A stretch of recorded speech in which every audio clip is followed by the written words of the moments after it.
कहा जाता है आज से लाखों साल पहले हमारी पृथ्वी पर 1500 से भी अधिक डायनासोर की प्रजाति रहा करती थी।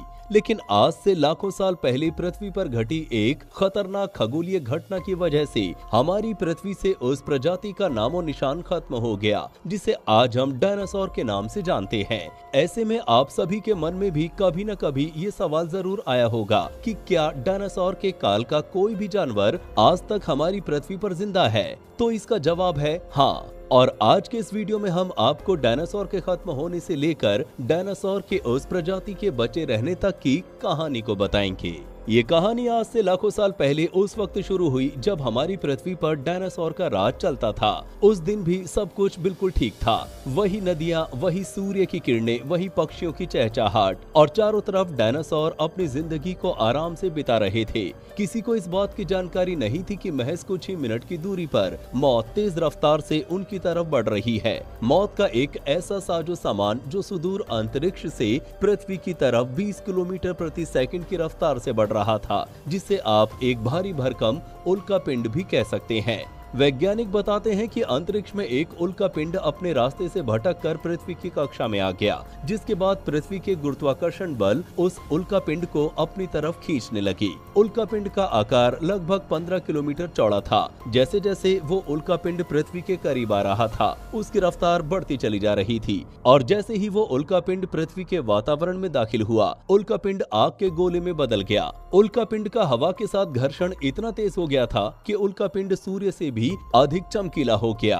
कहा जाता है कि उस वक्त पृथ्वी पर मौजूद जानवरों ने आज से पहले कभी भी इस स्थिति को नहीं देखा था और वो आसमान में उस चमकीले तारे को देखकर इधर उधर भागने लगे। महज कुछ ही सेकंड के बाद वो उल्कापिंड पूरी रफ्तार के साथ पृथ्वी से टकरा गया। जैसे ही वो उल्कापिंड पृथ्वी से टकराया, पृथ्वी पर मौजूद चट्टान के बड़े बड़े टुकड़े पूरी रफ्तार के साथ अंतरिक्ष की तरफ उड़ गए और उस टक्कर की वजह से इतना खतरनाक विस्फोट हुआ कि लगभग 800 किलोमीटर के रेडियस में जितने भी जानवर थे उसी वक्त मौत के मुंह में समा गए। और उस टक्कर की वजह से 800 किलोमीटर के रेडियस में तापमान लगभग 3000 डिग्री सेल्सियस से भी अधिक का हो गया था। आपको जानकर हैरानी होगी कि उल्कापिंड के पृथ्वी से टक्कर की वजह से इतना भयंकर विस्फोट हुआ था कि उस विस्फोट की ताकत हिरोशिमा और नागासाकी में फटे परमाणु बम से भी कई लाख गुना अधिक थी। उस खतरनाक टक्कर की वजह से पूरी की पूरी पृथ्वी कंपन करने लगी और एक भयंकर भूकंप आ गया। उस भूकंप की वजह से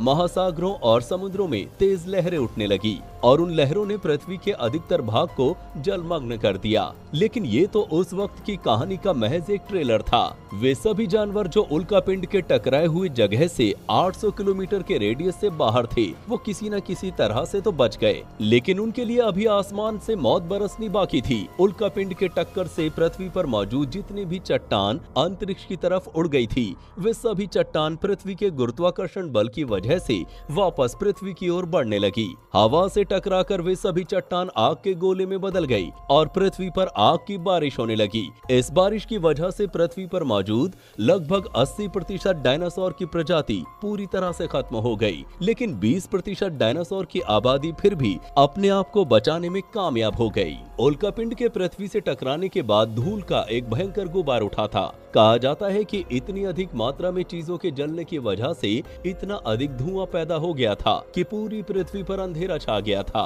सूर्य की रोशनी में भी इतनी ताकत नहीं थी कि वो उस अंधेरे बादल को चीरकर अपनी रोशनी पृथ्वी तक पहुंचा सके। पृथ्वी के अंदर की गर्मी न तो बाहर जा पा रही थी और न ही सूर्य की गर्मी पृथ्वी के पास पहुंच रही थी। डायनासोर की कुछ प्रजाति जो जमीन के अंदर रहा करते थे, वे जमीन के अंदर छुपकर अपनी जान बचाने में कामयाब हो गए, लेकिन जितने भी डायनासोर की प्रजाति पृथ्वी के ऊपर जमीन पर रहते थे, वे सभी लगभग खत्म हो चुके थे। अब तक कई महीने का वक्त बीत चुका था। धीरे धीरे पृथ्वी के ऊपर छाया हुआ वो घना बादल खत्म होने लगा। एक बार वापस से पृथ्वी पर सूर्य की किरणें पड़ने लगी। जैसे ही जमीन के अंदर छुपे डायनासोर की प्रजाति को वापस से सुबह होने जैसा अनुभव हुआ, वो अपने बिल से बाहर आ गए। उस वक्त डायनासोर की उन प्रजातियों के लिए पृथ्वी पर खाने के लिए कुछ भी मौजूद नहीं था, इसलिए वो आपस में ही एक दूसरे को मारकर खाने लगे और आपसी लड़ाई की वजह से बचे कुचे 20% डायनासोर की प्रजाति भी लगभग खत्म हो गई।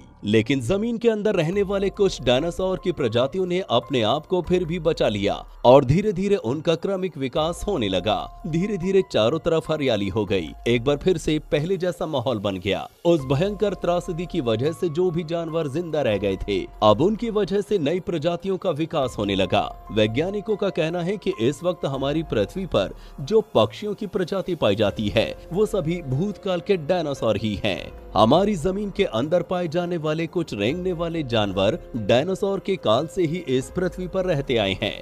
बदलाव बस इतना हुआ है कि आज से लाखों साल पहले जहां इस पृथ्वी पर डायनासोर का राज चलता था, इस वक्त उसी पृथ्वी पर हम इंसानों का राज चलता है। वैज्ञानिकों का मानना है कि एक ना एक दिन फिर से कोई उल्कापिंड पृथ्वी से टकराएगा और इंसानों की इस प्रजाति को हमेशा के लिए नष्ट कर देगा, जिसके बाद इस पृथ्वी पर एक नई प्रजाति का उदय होगा। उम्मीद करते हैं कि ये जानकारी आपको अच्छी लगी होगी। वीडियो अच्छी लगी हो तो लाइक करिए और हमारे चैनल को सब्सक्राइब करके हमारे साथ बने रहिए। मिलते हैं अगले वीडियो में।